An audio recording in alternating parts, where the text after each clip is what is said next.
Hi there everyone, it's Jonny Miller from Point Blank Online Music School, back once more here to show you some really cool stuff with Ableton Live 8 and sound samples and loops from clickproduce.com. Today, something close to my heart, we're going to look at Dubstep Arena from Prime Loops, and this is a really great pack of construction kits and drum and sound effects one-shots. Now construction kits, as I've mentioned before in one of the other videos, we have essentially 10 tracks here that are broken up into bits. We have the component parts of each track. So we have a full track and then all the sounds and loops that were used in that track as individual samples and loops for us to work with. So we can do loads of stuff with this. We can either just kind of rework and remix the tracks in our own way, or and what I like to do with construction kits is take a little bit from each kit and kind of make a new tune and make it my own in some way. The quality of the sounds is really high, the drums are really, really fat, the bass is nice and deep as well. So they've produced this pack really, really well. And what I've got here in Arrange View is a selection of sounds from Dubstep Arena. And I've just made a little 8-bar loop here, and I wanted to take you through the loop, show you how I've approached putting the drum loops together, some of the other sounds that I've gone for, and I'm going to make some edits with some bass and create my own bass line out of the sounds from Dubstep Arena. So to start with, I've moved over into Arrange View straight away. Now, of course, we can start in Session View, and this is what I tend to do with most of my tracks. But this time, I just wanted to lay things down on the page straight away. All the sounds and all the loops in Dubstep Arena are set 140 beats per minute, which is the standard tempo for dubstep. So you're kind of ready to go, and I kind of like just pulling them out over from my browser straight into Arrange View, so I can see all the audio waveforms, and I can, get my knife and fork out and start cutting these up into little bits and making interesting patterns with this audio parts. So let's go through what I've got. I've got 4 tracks here. The first one is just a simple drum loop. And again, what I've done, and this is what I tend to do with all the loops, is take a little detail from the loop. It's much longer than that. It's an 8-bar loop that has variations over the 8 bars, but I've kept it simple. I've just gone for the first bar and just copied the part over to create a 1-bar pattern over 8 bars.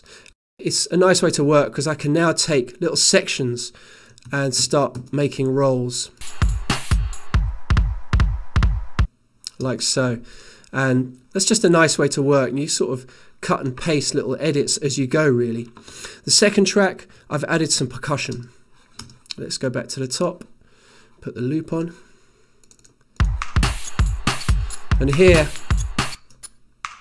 I've just added some little glitchy sounds, little more organic sounds as well, just to add to this beat and give us a little bit of extra energy. Rhythmically as well, the little hits play kind of in between the beats as well, and I like that. I like that fact, and that's a good thing to do when you're adding extra little bits of percussion, extra incidental sounds to your drums. Use the spaces within the beats to poke through with other little sounds on other tracks. Okay, next track down, I've added this little bit of audio from another of the folders within Dubstep Arena. And again, these are all from different tracks. They're not all from the same construction kit. They're all from one of the 10 folders that we get within Dubstep Arena, and it's nice, and like I say, to mix and match the sounds. So these are more like sort of instant stabs, and we've got a few of them in this clip, but I've just focused in on these first 2. I'm going to show you a really cool trick editing this, kind of remixing this. Taking this second stab, I'm just going to highlight the audio region and hit Command E. That's going to separate the clip. Now I can place that anywhere. I can just move it around and place it maybe at, let's place it at the beginning of the 5th bar. So we've got 1 at the start, 1 at the beginning of the second 4 bars.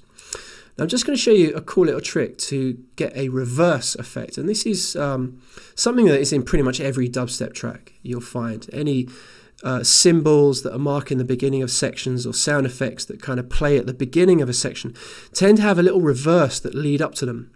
So I'm going to show you how to do that. Just highlight the region of audio. I'm going to hit Command D to duplicate that. Now I'm going to go into this clip and hit the little rev or reverse button in sample properties. And that's just going to flip the whole clip backwards. I'm just going to place that new reverse clip in the space leading up to my main stab at the beginning of bar 5. And what we're going to get now is a nice reverse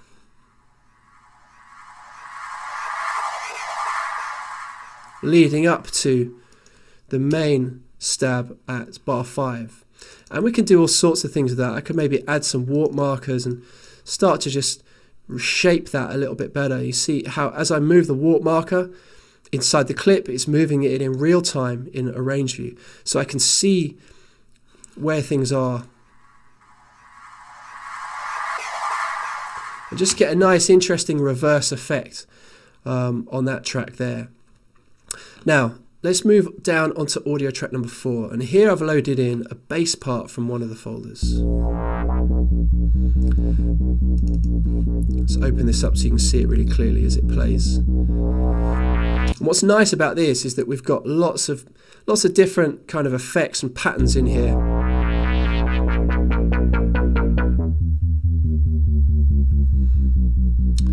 They've gone for the classic, dubstep wobble bass effect, which is 9 times out of 10, it's an LFO to filter modulation. And they've recorded these long parts, these long 16-bar parts for the different kits in Dubstep Arena. And what I'm going to do, I'm going to go in and take a little bit of this. And let's take this chunk here. Just that first little bar from bar 9 to bar 10. I'm just going to hit Command E, which is going to split that clip, separate it off. And now let's just get rid of the edges and work with this little bit of bass here. I'm going to bring this back into my 8-bar loop and start copying this over just by using duplicate again. Now I've got the same thing playing 4 times. And on the last clip of 4, I'm going to use the transpose function to bring that down 3 semitones. So we get a slightly different melody, slightly different pattern on that last clip of 4.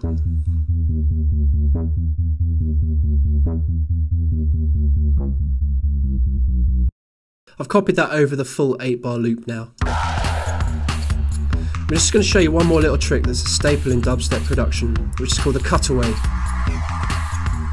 And it involves just editing a small chunk out of the drums. So we emphasize very quickly on the bass and then back onto the beats. I'm going to change the fixed grid, which is the increments that are shown in the background in arrange view, to 1/16, so 16th notes. And I'm just going to go in on this bar 7 and just highlight a region of audio, taking everything out up until that last snare, which is here. If I just backspace, what's going to happen now is that we're going to get this little drop away. We're going to hear the percussion and the bass come to the front before the snare crashes back in just before beat 4 of the bar.